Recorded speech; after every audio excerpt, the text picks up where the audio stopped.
The Detroit Pistons shocked myself. They even shocked Ron Holland by selecting Ron Holland with the 5th overall pick in this draft. We'll talk about this pick, the impact on the future, the current impact on the team. We'll talk about all that and obviously Ron Holland himself in today's episode of the Locked On Pistons podcast.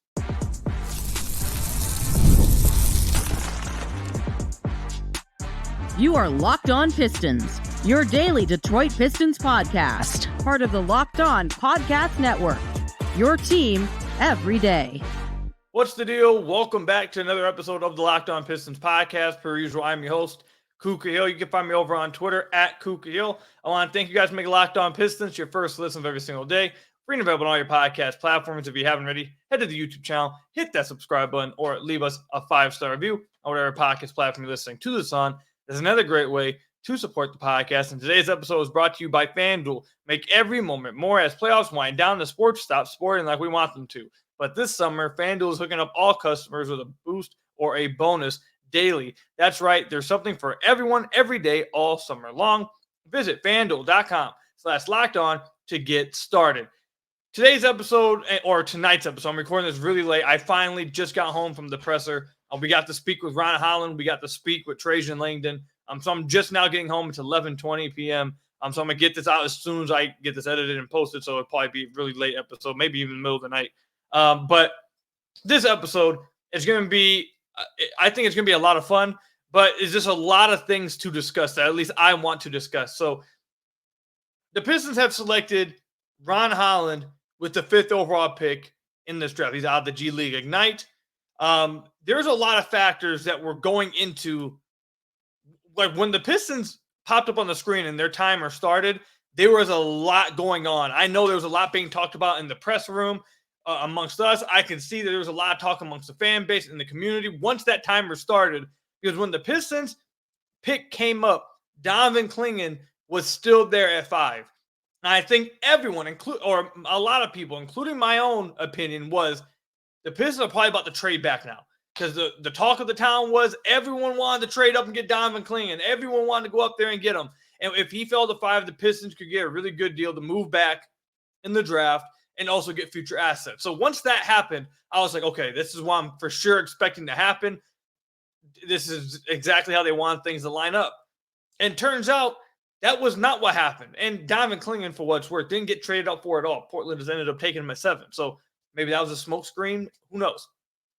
But the Pistons did not end up taking Donovan Clingan. Didn't end up trading the pick. They ended up taking Ron Holland. So Ron Holland, the player, there's a lot of different angles. Again, we're going to talk about this. But just as like Ron Holland, the prospect, he, from the people I talked to, I don't think he was like the national guys on ESPN. It doesn't seem like they were as high on Ron Holland as you had heard a lot of talk about him potentially slipping in the draft. But amongst, I'd say,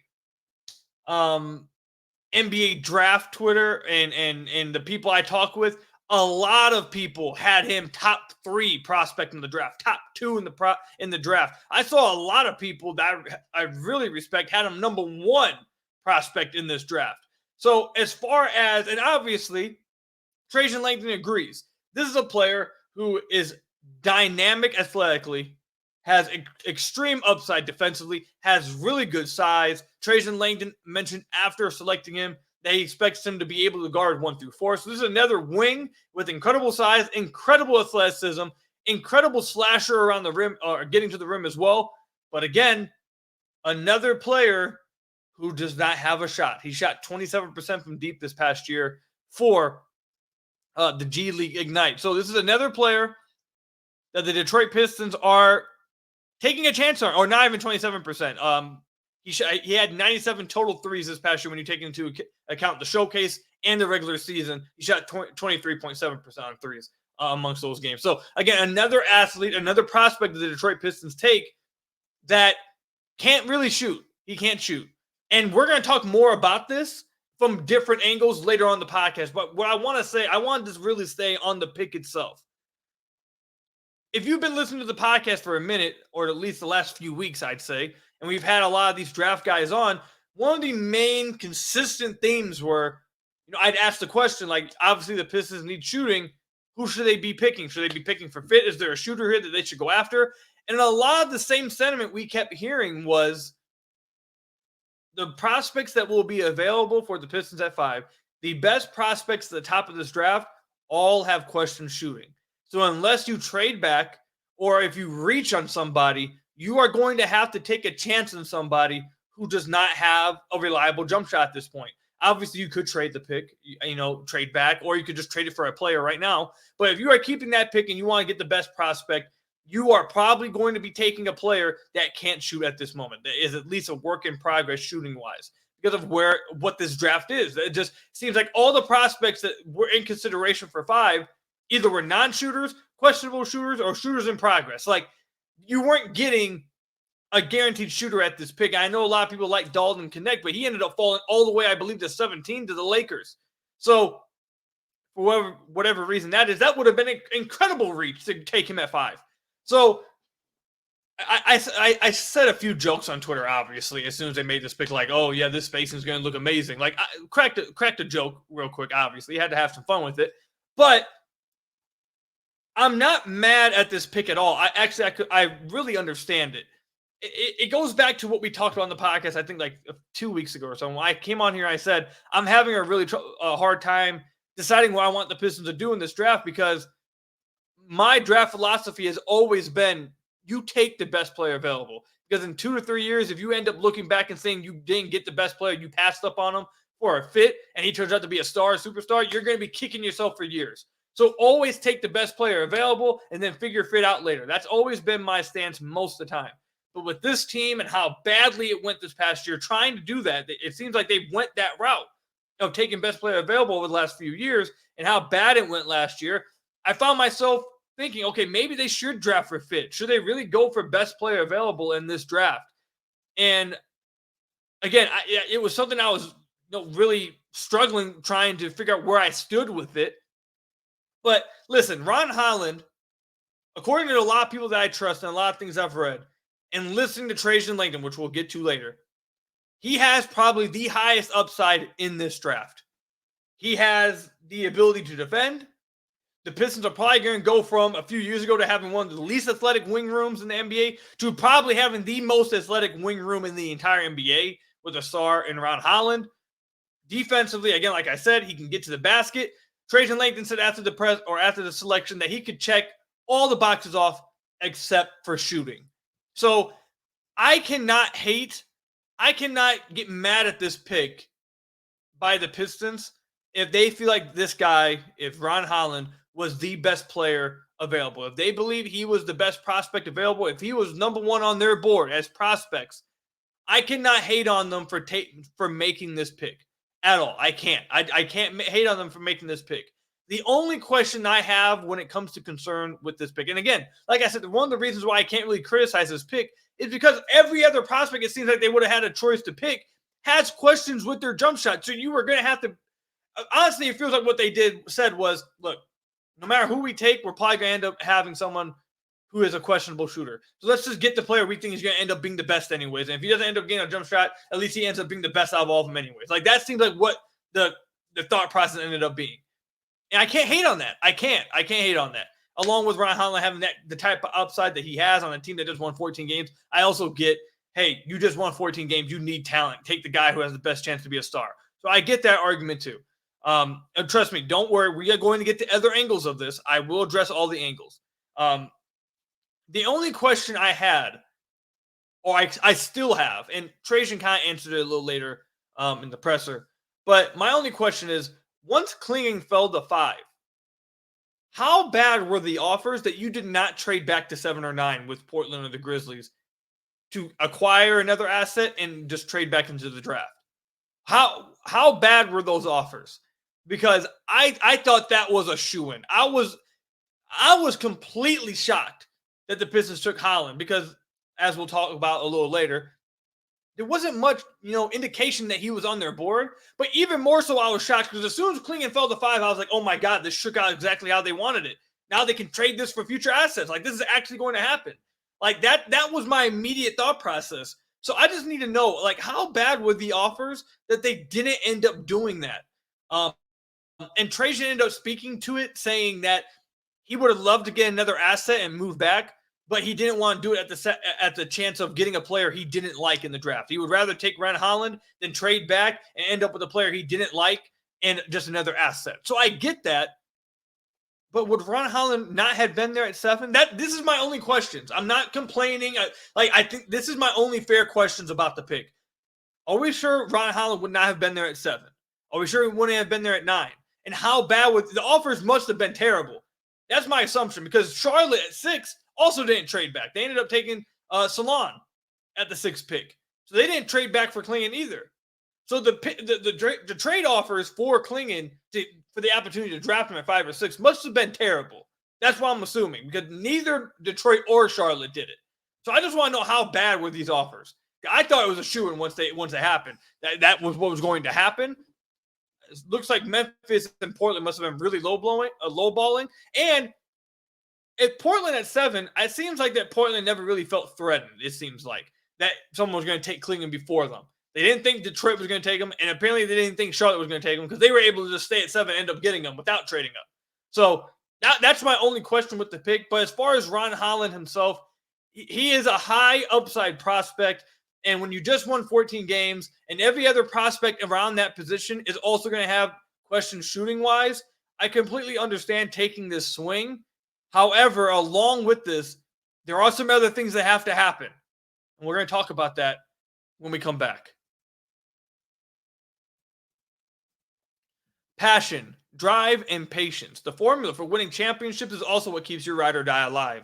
eBay Motors is everything you need to maintain your vehicle and level it up to peak performance. Superchargers, roof racks, exhaust kits, LED headlights, and more. Whether you're into speed, power, or style, eBay Motors has you covered. With over 122 million parts for your number one ride or die, you'll always find exactly what you're looking for. And with eBay Guaranteed Fit, your part is guaranteed to fit your ride every time, or you'll get your money back. Because with eBay Motors, you're burning rubber, not cash. With all the parts you need at the prices you want, it's easy to make your car the MVP and bring home huge wins. Keep your ride or die alive at ebaymotors.com. Eligible items only. Exclusions apply. eBay Guaranteed Fit only available to U.S. customers at ebaymotors.com. So I want to thank you guys again for making Locked On Pistons your first listen of every single day. We are free and available on all your podcast platforms. And if you haven't already, head to the YouTube channel, hit that subscribe button, or leave us a 5-star review on whatever podcast platform you're listening to this on. That's another great way to support the podcast. So the next angle I want to go with this, well, I want to talk about what happened after the selection first, and then we'll continue. You'll see where we take it. I think what was interesting as well is that Ron Holland, we were able to speak with Ron Holland on a conference call right after. We talked with Ron Holland, and we talked with Trajan right after. Ron Holland seemed just as shocked as anybody that he was selected by the Detroit Pistons. Just as shocked as everybody. Now, I'm going to read you his quotes, but I'm telling you, and this is why I want to say thank you to the Pistons for allowing me to be into the building this past year and continuing to allow me in the building, because this is the kind of access that I would not have been able to have, and this kind of context I would not have been able to give you guys if I was not. I can read you guys the quotes, but listening to him talk, I can tell you guys the quotes don't even do it justice. This sounded like a guy who was incredibly shocked that he was drafted to the Detroit Pistons. He was not expecting to go number 5. Now, I'm not saying he didn't want to go to Detroit. That's not what I'm saying. I'm saying he was clearly sounded like a guy who was just completely shocked that he was drafted by the Detroit Pistons. But now let me read you the quotes. But like I said, the quotes don't even do it justice. I'm telling you, listening to him talk, he did not sound like he sounded completely shocked. He said, "I never thought I'd go 5th overall tonight." He also said that he did not have a workout with Detroit at all before this, and he didn't have any contact with Detroit before the draft at all either. And then he was asked, did he know anything about Detroit before being selected? He said, no, because I wasn't really expecting to go to Detroit at 5. Like, he was over and over and over again, he showcased that he was just shocked that he went 5, which I think is interesting.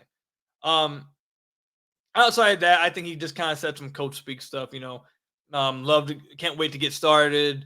I'm going to love whoever the head coach is. I like Cade Cunningham. Nothing really too crazy. A lot of it was just expected stuff. But that, out of all the things he said, that right there is what jumped off the page to me, is that, wow, they must have really kept the cards close to their chest, because he had no clue. He had no clue that he was going to Detroit. So I just thought that was incredibly interesting. So to tag on to that, the next angle I want to go with is what now needs to happen. So this is what I want to read to you guys. I typed this out. I was talking to some people in the press room when the Pistons made this pick. I wanted to type this out. So the Pistons have over $60 million in cap space, correct? After the draft now, so there's 9 guys. There's 9 guys that are on this roster that matter.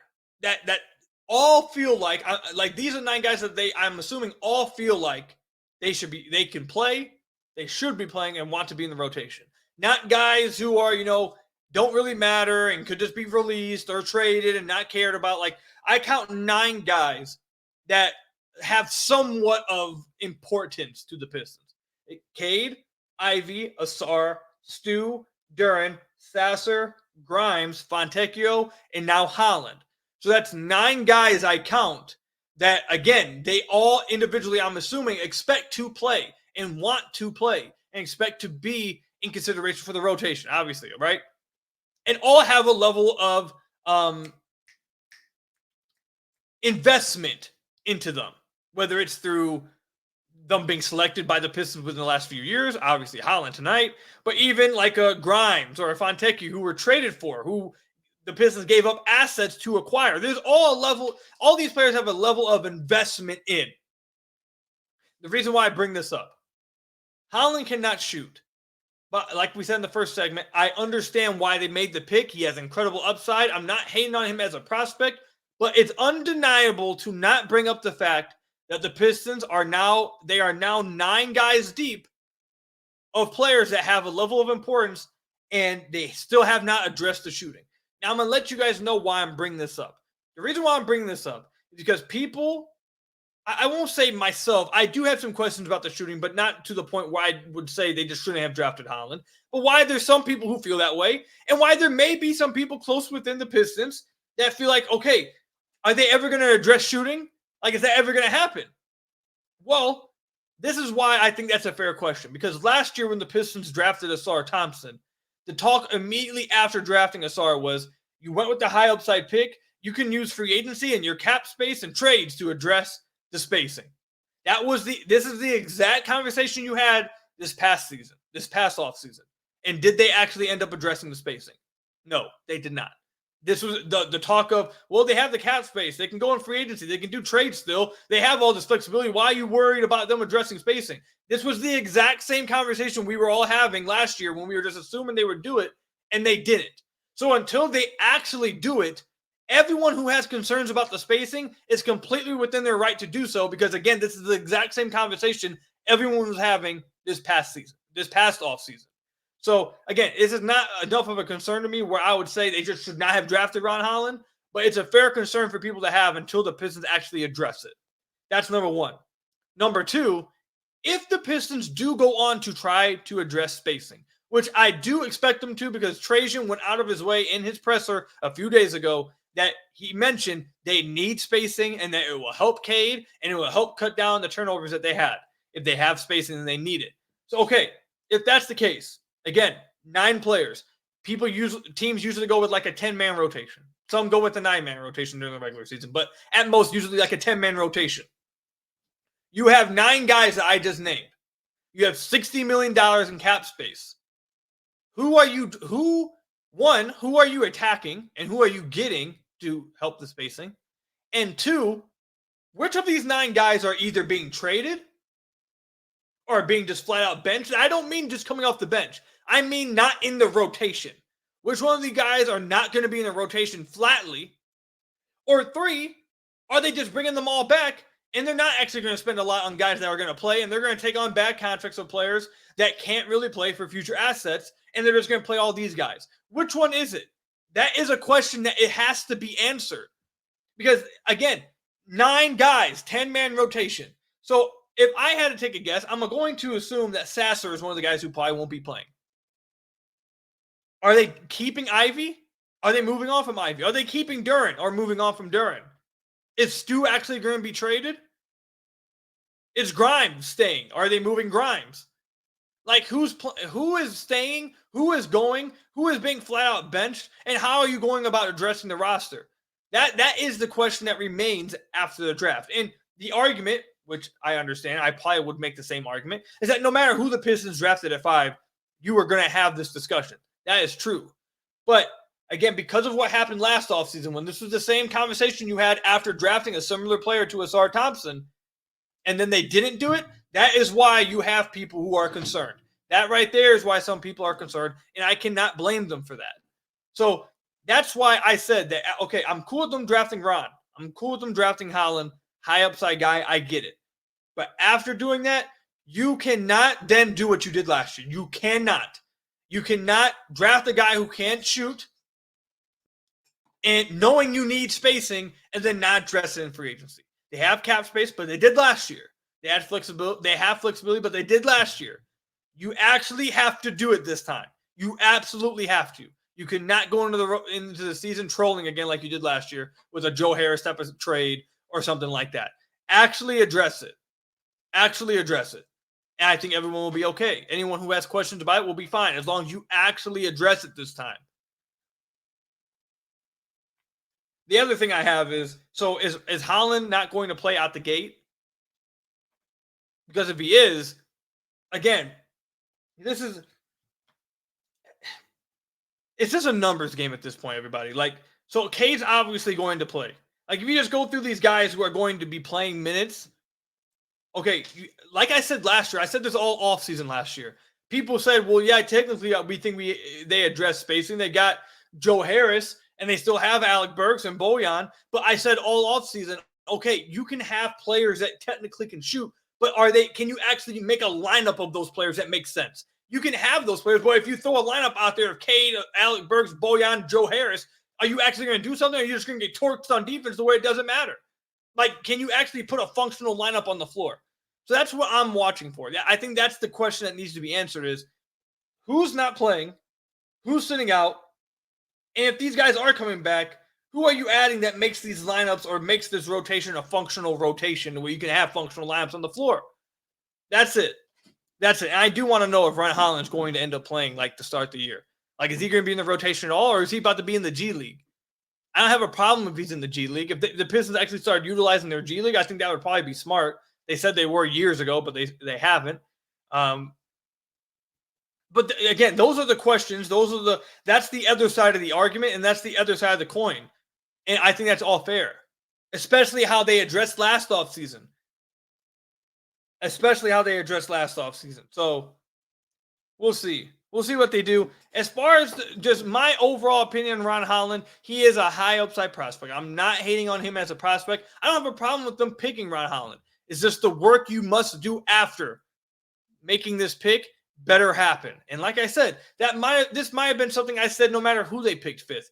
But I'm going to say it anyways. I don't care. Like, that was going to be something I was going to say anyways. So it is what it is. No matter what, they actually have to do something. It can't be last offseason. It just cannot. It absolutely cannot. Also, Trajan Langdon said quite a few interesting things in his presser. I want to relay those things to you guys coming up.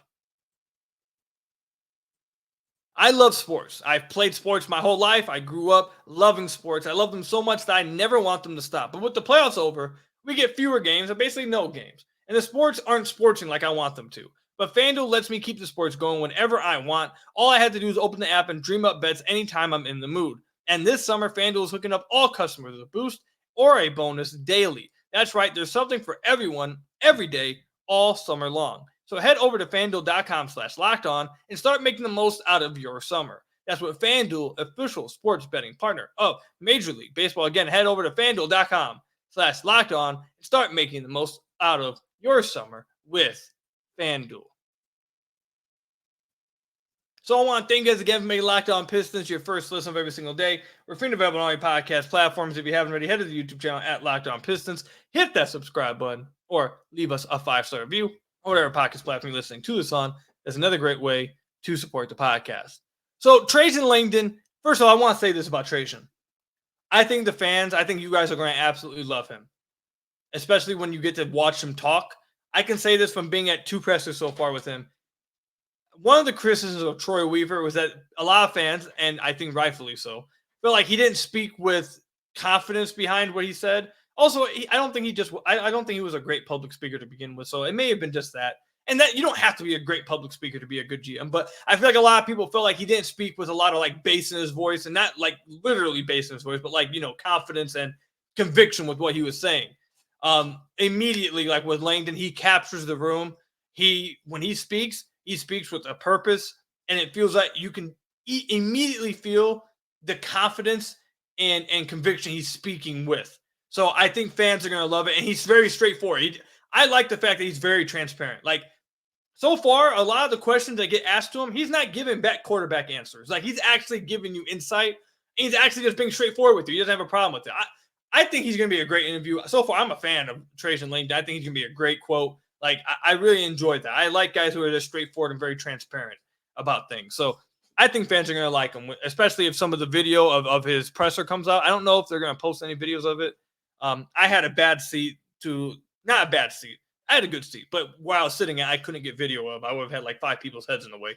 So all I got was audio. But anyways, my point is, I think you guys are going to like Trajan Langdon. Anyways, some interesting things that Trajan said in his presser. He did say that they were a lot, when he was asked about the fact that they didn't work out Ron Holland before the draft, he said that there were a lot of agents that didn't want to send their players to Detroit to work out, and that contributed to not wanting, or that contributed to not getting a workout with Ron Holland. I think that's interesting. Again, that's not me making stuff up. That's what he said. So I don't know what that means. I think that's pretty interesting. Why were agents not wanting to send players to Detroit? People don't want their prospects going to Detroit? Is that the kind of reputation Detroit has built? Was there another reason? Was there an innocent reason for it? I mean, when you say something like that, you're going to leave open people reading into it. So I wonder why were agents wanting to send their players to Detroit for a workout? I guess Detroit really perceived that badly by some people to where that they just don't want them going to the Pistons, that they're not looked at as a good organization at all. I mean, 15 years of how this has gone, I mean, I don't know if you can really blame them, but is that really the perception about them now? And then the next question is that why Ron Holland didn't work out with the Pistons? Like, did the agent not want Ron Holland to go to Detroit? Did Ron Holland not want to come to Detroit? Doesn't seem like that's the case. Ron Holland said that he was very excited to get started. He's excited about turning the team around. So I don't think that Ron Holland didn't want to come to Detroit. But did his agent not want him to be in Detroit? Like, not just him, but all the other agents too. So that was a very interesting quote that Langdon just threw out there. And again, he's very transparent, but I just wonder why that was the case. Why was that the case? And this is a big talking point right here that you mentioned. I probably should have mentioned this earlier in the episode, but there's just so many different things. We probably could even talk about this stuff next episode. But when he was asked about, Ron Holland, him as a player, again, Langdon was very straightforward. He said, I think he checks most boxes, but obviously his shooting is a concern. He admitted that the shooting is a concern, but he also said, quote, "We hired Fred Vinson for a reason. If his shot hits, he's going to be a really good player." Numerous times in his presser, he said, we have the best in the business when it comes to work on shots in the building. Like, we have the best in the building. We have the best in the league in Fred Vinson. We hired him for a reason. He's going to get his money's worth. So I'm not going to lie to you. I think the draft pick, I think whatever free agent signing, I think whatever trade they do, I don't think any of that is going to be more important than Fred Vinson. I think Fred Vinson might be the most important addition to the Detroit Pistons in the last 20 years. Like that, they're putting it, like they are putting so many of their eggs, damn near all of their eggs into the basket of Fred Vinson turning water into wine. And look, he has an absolute incredible record. Okay, we talked about it a few episodes ago. Fred Vinson quite literally may be the best shooting coach in the business.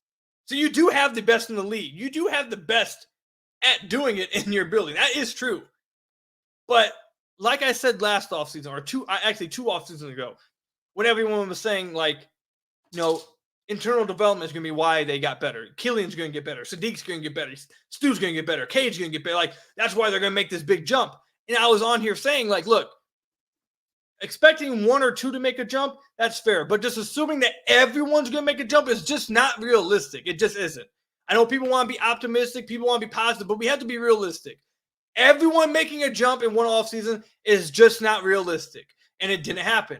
I think it's the same thing here. Fred Vincent may be great at his job. I do have a little bit of a concern that could he make Ivy a really good shooter? Maybe. Could he make Asar a really good shooter? Maybe. Ron Holland. Could Durant maybe stretch his range out? Like, who knows? Like, could one of these players eventually do this? Or could he make one or two of these players do this? Sure, possibly. But expecting him to do it with all of them for Ivy, Holland, Asar, potentially, like for all these guys to do it, and like it's not a realistic thing to think about happening. Like, I don't think it's realistic. Doesn't mean it's impossible. It may happen.